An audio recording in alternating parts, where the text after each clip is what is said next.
to you. Tell me, did I ever have a chance?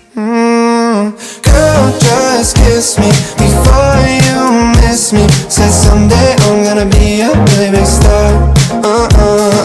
Taste the moment before it's done. Before you go and break my heart, you should know I'ma be a really big star. Ooh, when it was over, I knew it just like that. Cause she stopped texting back. I cried, but it's cool. She didn't come over, but I knew that someday I knew I'd be a really big star. Assalamualaikum warahmatullahi wabarakatuh. Hai teman-teman, perkenalkan nama saya Nadila Ardana. Saya mahasiswi Universitas Muhammadiyah Profesor Dr. Hamka. Saya dari Prodi Bimbingan dan Konseling Fakultas PKIP Huamka. Alhamdulillah, dari tanggal 8 sampai tanggal 15 kemarin, saya telah melaksanakan PLP 1 berupa wawancara dengan pihak sekolah dan mengamati lingkungan persekolahan. Oke, baiklah, saya sekarang akan menjelaskan apa itu PLP 1. Nah, PLP 1 yaitu tahapan pertama dalam pengenalan lingkungan persekolahan program Sarjana Pendidikan. Dan apa itu tujuan PLP 1? Tujuan PLP 1 yaitu membangun landasan jati diri pendidik melalui beberapa bentuk kegiatan di sekolah seperti struktur sekolah, struktur organisasi sekolah, tata kelola sekolah, dan peraturan dan tata tertib di sekolah.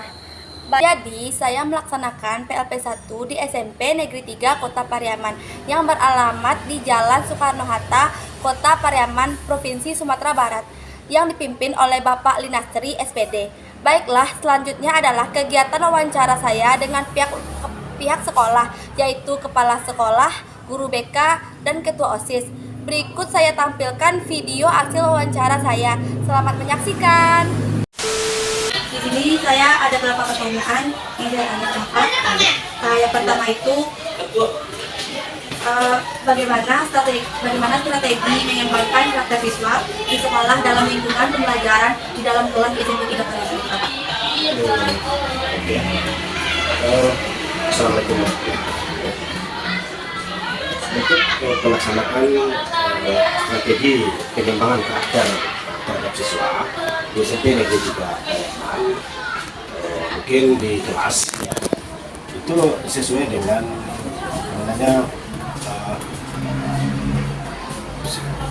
pengembangan karakter dalam bentuk ada pedomannya. Mengembangkan karakter itu ada beberapa macam ya, seperti pengembangan karakter jujur kepada siswa, kemudian pengembangan karakter tentang semacam akhlak mulia dalam bentuk tatanan kehidupan beragama di sekolah.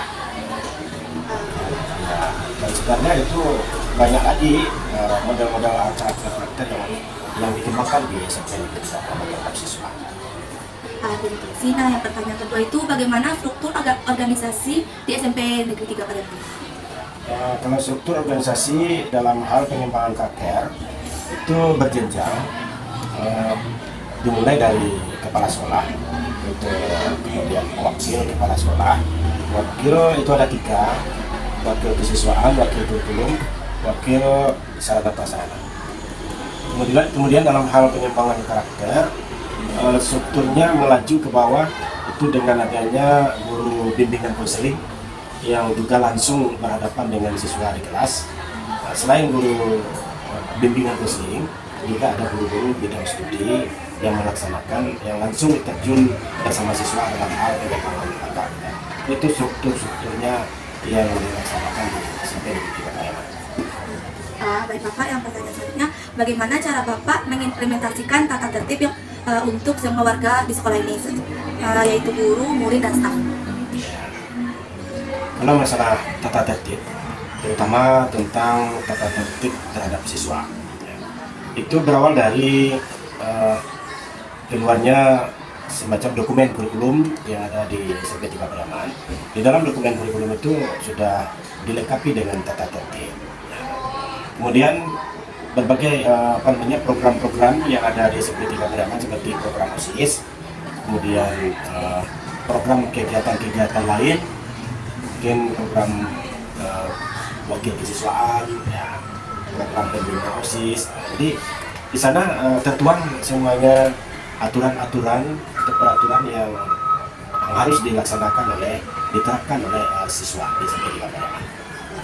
Nah, yang pertanyaan selanjutnya itu bagaimana untuk pelaksanaan kegiatan seremonial formal seperti upacara itu ada Pak sama kultum. Ya. Kalau semacam kegiatan-kegiatan upacara itu sudah jelas kontinu setiap hari Senin di SMP 3 Pariaman. Begitu pula kegiatan kultum juga kontinu setiap hari Jumat pagi di SMP 3 Pariaman. Namun dalam hal penerapan karakter siswa tadi yang Bapak katakan dalam bentuk aturan-aturan yang tertulis, namun untuk siswa selain di dalam kegiatan masa orientasi siswa atau masa pengenalan lingkungan di SMP 3 Pariaman bagi siswa baru, itu sudah jelas dipaparkan langsung oleh guru-gurunya yang membimbing pelaksanaan MPLS, ya, pengenalan lingkungan tersebut untuk siswa-siswa baru. Dan siswa lama pun selalu sering disosialisasikan dalam kegiatan-kegiatan upacara misalnya dan lain-lain. Selanjutnya itu bagaimana kegiatan ekstrakurikuler di SMP 3 Pariaman ini, Pak? Kalau kegiatan ekstrakurikuler di SMP Negeri 3 Pariaman itu cukup lumayan banyak lah. Yang pertama sekali pramuka wajib.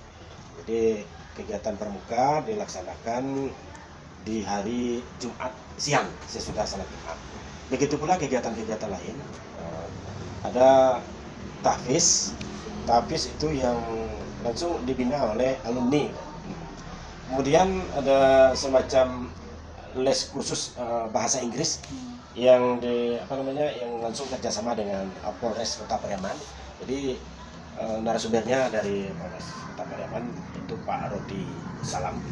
Nah, kemudian kegiatan ekstrakurikuler yang lain bidang bela diri, semacam pencak silat itu ada dilaksanakan di hari Minggu pagi.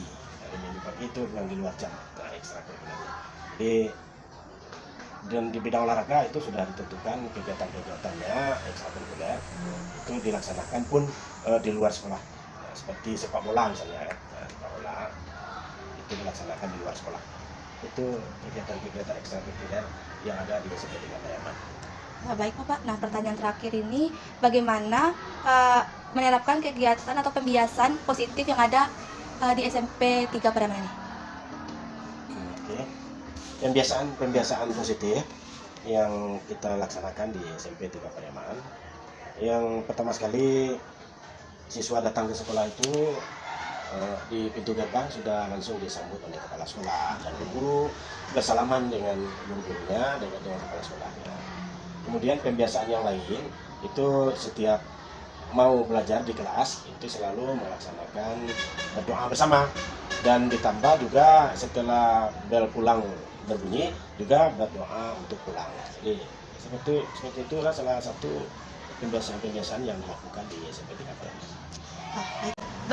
Bagaimana cara Bapak memberikan motivasi kepada siswa di SMP Negeri 3 Pariaman ini? Ya, kalau motivasi itu sifatnya kan banyak yang dengan kata-kata. Contoh, ketika ada beberapa orang yang sudah siap untuk mengikuti pelajaran di kelas, untuk mengikuti layanan di kelas, informasi yang kita berikan, kita mengajukan cap jempol dan mengucapkan terima kasih bahwa dia itu adalah siswa-siswa yang terbaik, tepat waktu, disiplin waktu, dan sekaligus kita doakan moga-moga siswa yang seperti itu nanti dia berhasil sampai di masa depannya nanti. Salah satu motivasi yang kita berikan secara lisan.